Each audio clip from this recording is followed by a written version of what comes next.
창세기 37장 18절로 24절 말씀입니다. 아멘.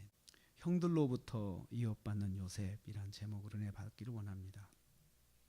요셉은 형들의 계획을 모르고 갑니다. 18절로 20절 말씀 보면 형들이 요셉이 다가오는 것을 보면서 계획을 하는 것을 거기 기록하고 있습니다.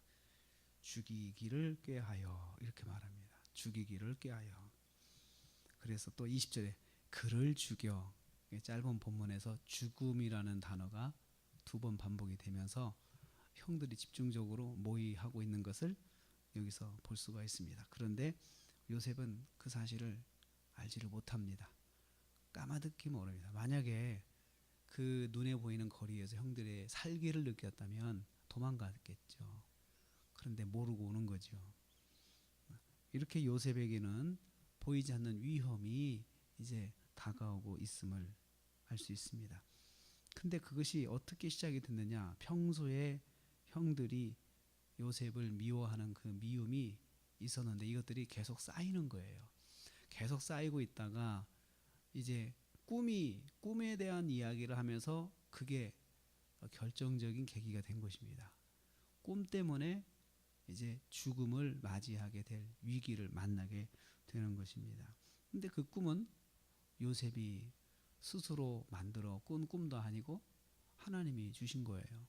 하나님이 주신 꿈을 그냥 꾸어서 말한 것 뿐인데 그 꿈 때문에 이렇게 큰 위험을 당할 줄 생각을 했겠습니까? 만약에 했다면 꿈 말하지 않죠.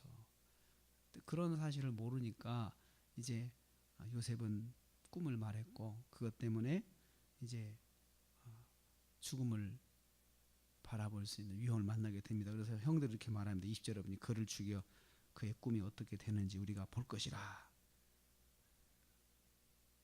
죽어도 꿈이 생길까?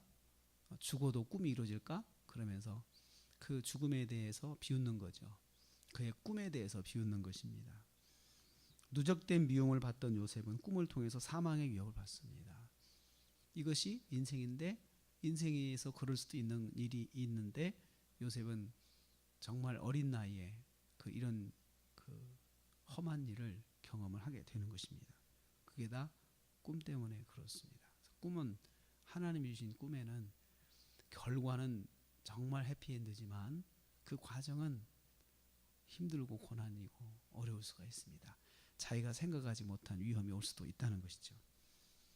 두 번째로 보면 요셉은 루벤을 통해서 생명을 건지게 됩니다. 21절에서 22절 말씀 보면 루벤이 이제 나서서 이야기를 합니다. 루벤은 장남입니다.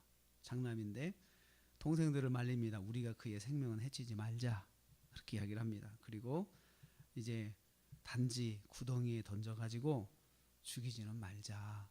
지가 알아서 죽으면 몰라도 우리가 우리 손으로 피를 흘리지 말자. 이렇게 권면을 합니다. 그래서 그 부분에서 구원이나 구출, 구원, 구출이라는 단어가 또 집중적으로 두 번 나옵니다.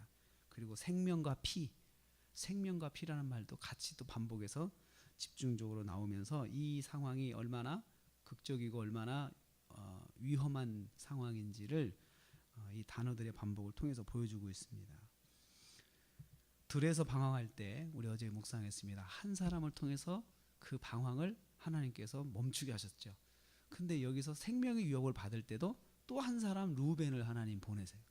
한 사람 루벤을 보내셔서 생명을 구원받도록 하나님께서 이끌어 주신 것을 볼 수 있습니다. 요셉은 인생에서 계속해서 이 한 사람 루벤을 통해서 생명을 받습니다. 그래서 요셉의 인생을 가만히 보면은 위험이 계속 다가오고 어려운 일이 오는데 그런 상황 속에서 생각하지 않았던 전혀 기대하지 않았던 한 사람이 꼭 나와요. 그 한 사람이 요셉을 도와줍니다. 우리는 그것을 생각하면서 요셉의 그런 말씀을 보면은 참 재미있습니다. 요셉은 한 사람 루벤을 통해서 이제는 생명 구원을 받습니다. 생명 구원. 광야에서 한 사람을 만난 것 이것도 생명을 구원받는 일이었죠. 그런데 여기 형들의 그 모의 속에는 한 사람 루벤을 통해서 그를 구원해 주십니다. 세 번째로 이제 요셉은 구덩이에 던져졌습니다. 23절 말씀 보니까 계획대로 형들이 실행을 합니다. 여기서 또 재미있는 모습이 요셉이 입었던 채색 옷을 벗겼다고. 이 채색 옷은 무엇을 상징합니까? 요셉의 화려한 과거를 상징해요. 사랑받고 예쁨받고 사랑을 독차지해서 사랑의 그 모습을 그 말 대변하는 것이 채색 옷인데 이것은 뺏깁니다. 뺏기고 이제 구덩이로 들어가는데 제가 성지순례 가서 그런 구덩이, 광야에 있는 구덩이를 보니까는 굉장히 깊어요. 나올 수가 없어요. 그냥 웅덩이 정도가 아니고 깊은 구덩이에요. 돌을 던지면 그냥 돌이 떨어지는 소리가 툭툭툭 날 정도로 깊은 구덩이에 빠지게 되는 거죠. 다행히 여기 말씀 24절 보니까 그 구덩이에 물은 없더라. 위기 속에서 살 길은 조금 하나님 열어주시잖아요. 이런 것이 하나님의 인도하심이에요.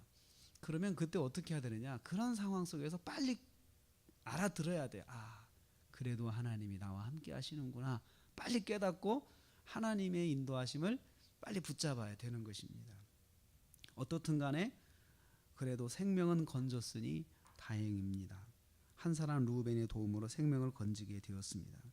요셉은 꿈 때문에 찬란한 옷을 빼앗겼고 그리고 고난을 겪게 됩니다. 요셉의 고난 중에 하나님은 한 사람 르우벤을 통해서 생명을 구원해 주셨고요. 또 하나 환경. 그래도 그 속에서 물은 없더라. 최소한 살 수 있는 환경. 하나님께서 그 고난 중에 있는 성도에게 원하시는 것은 하나님 만나는 거고요. 그리고 그 하나님 만나기를 원하신다는 걸 여러 가지로 사인을 주세요. 그래도 살려주세요. 그래도 뭔가 하나는 잡게 해주세요. 하나는 남겨놓으시는 거죠. 이러한 것은 하나님이 내 삶에 개입하시고 나를 인도하시는구나. 이것을 깨달을 수 있는 그런 증거가 되는 것입니다. 오늘 말씀 통해서 우리는 또 봅니다.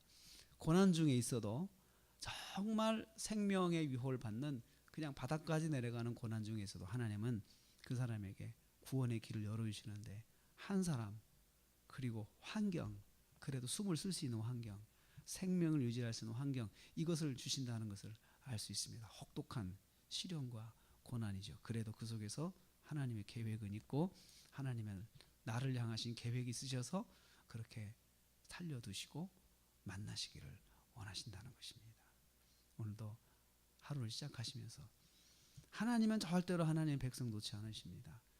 연단을 위해서 그 고난을 허락하셔도 그 속에서 살 수 있도록 하나님께서 인도하시는 것입니다. 그 하나님의 은혜가 우리와 함께 있습니다. 어떤 상황 속에서도 하나님은 하나님의 자녀들을 절대로 놓지 않으십니다. 그러므로 하나님의 계획과 하나님의 꿈 속에 있는 사람들은 무슨 일을 만나도 거기서 살 수가 있습니다. 그래서 하나님을 의지하는 것이 중요한 것입니다. 하나님을 의지하고 오늘 하루도 어떤 상황 속에서도 나를 붙잡고 인도하신 하나님 때문에 담대하게 하루 사시고 승리하시기를 주님의 이름으로 축복합니다.